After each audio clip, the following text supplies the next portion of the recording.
Assalamualaikum warahmatullahi wabarakatuh. Perkenalkan, nama saya Ari Muzaki. Saya dari 2BTLM. Saya di sini akan menjelaskan materi tentang arsinida caplak. Berikut videonya. Selamat menyaksikan. Pengertian caplak. Caplak adalah parasit atau parasit yang hidup di kulit hewan dan manusia. Mereka memiliki tubuh yang keras dan dapat mengisap darah inangnya. Caplak merupakan salah satu jenis serangga yang dapat menyebabkan berbagai penyakit berbahaya. Klasifikasi ilmiah caplak. Kingdom Animalia. Caplak termasuk dalam kingdom Animalia, golongan hewan multiselular yang memiliki struktur tubuh kompleks. Filum Arthropoda. Caplak digolongkan dalam filum Arthropoda, kelompok hewan yang memiliki tubuh beruas-uas dan kaki beruas. Kelas Archanida.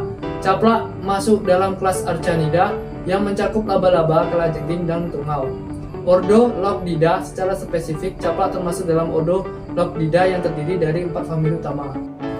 Morfologi caplak. Struktur tubuh. Caplak memiliki struktur tubuh yang unik, terdiri dari bagian seperti capitulum, idiosoma, dan pes. Setiap bagian memiliki fungsi spesifik untuk memastikan caplak dapat menjalankan aktivitasnya dengan baik. Capitulum. Capitulum adalah bagian terdepan dari caplak yang digunakan untuk menancapkan diri ke inang. Capitulum dilengkapi dengan chelicera untuk mengikat dan mengisap darah serta palpi untuk merasakan lingkungan sekitarnya. Idiosoma. Idiosoma adalah badan utama caplak yang berisi organ-organ vital seperti sistem pencernaan, reproduksi, dan ekresi. Idiosoma juga berfungsi untuk menyimpan darah yang dihisap dari inang. Habitat dan penyebaran caplak. Yang pertama, habitat beragam. Caplak dapat hidup di berbagai habitat mulai dari padang rumput, hutan, hingga lingkungan perkotaan.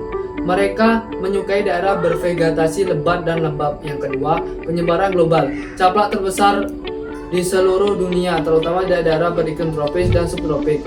Penyebarannya dipengaruhi oleh faktor iklim, ketersediaan inang, dan aktivitas manusia. Yang ketiga, beradaptasi dengan baik. Caplak sangat adaptif dan dapat bertahan hidup di berbagai kondisi lingkungan. Mereka mampu beradaptasi dengan cepat terhadap perubahan habitat dan iklim. Siklus hidup caplak. Fase telur. Siklus hidup caplak dimulai dari fase telur. Telur-telur caplak diletakkan oleh induk betina di lokasi yang optimal untuk menetas, seperti tanah, dedaunan, atau kandang hewan. Larva dan nimfa. Setelah menetas, larva caplak mencari inang untuk memenuhi kebutuhan makanannya. Larva kemudian akan mengalami pergantian kulit menjadi nimfa yang lebih besar. Caplak dewasa. Setelah melewati beberapa fase nimfa, caplak akhirnya mencapai tahap dewasa. Pada tahap ini, caplak jantan dan betina akan kawin dan betina akan menghasilkan ribuan telur untuk melanjutkan siklus. Durasi siklus. Siklus hidup caplak dapat berlangsung selama beberapa bulan hingga 1 tahun, tergantung pada spesies dan kondisi lingkungan. Caplak sebagai vektor penyakit. Vektor penyakit.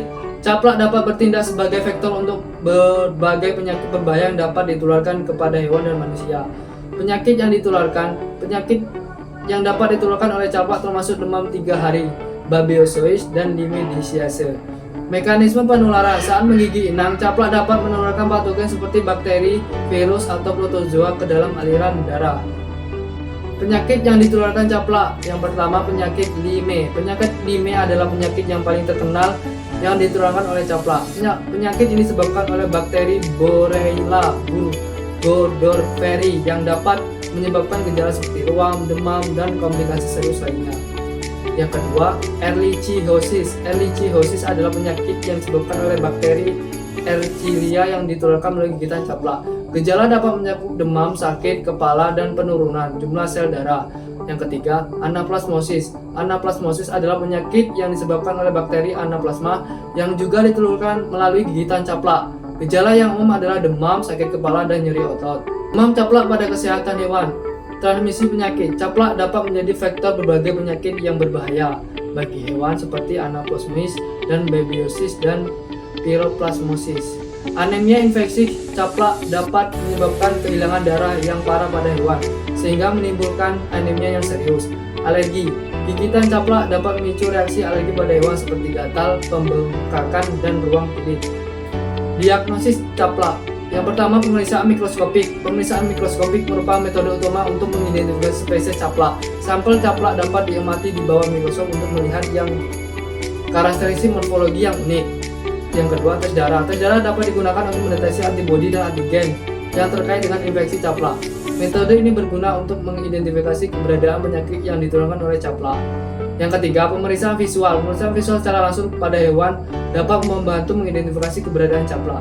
Caplak dapat ditemukan melekat pada kulit, telinga, atau daerah lainnya pada hewan.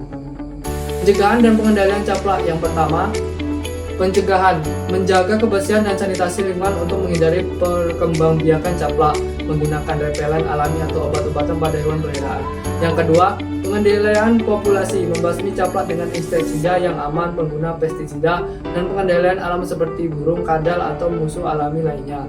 Yang ketiga, pemantauan rutin, melakukan pemeriksaan rutin pada hewan peliharaan dan lingkungan sekitar untuk mendeteksi dini adanya infeksi caplak. Yang keempat, edukasi masyarakat, memberikan informasi dan edukasi kepada masyarakat tentang bahaya caplak dan cara pencegahan dan pengendaliannya. Itulah pemaparan materi yang bisa saya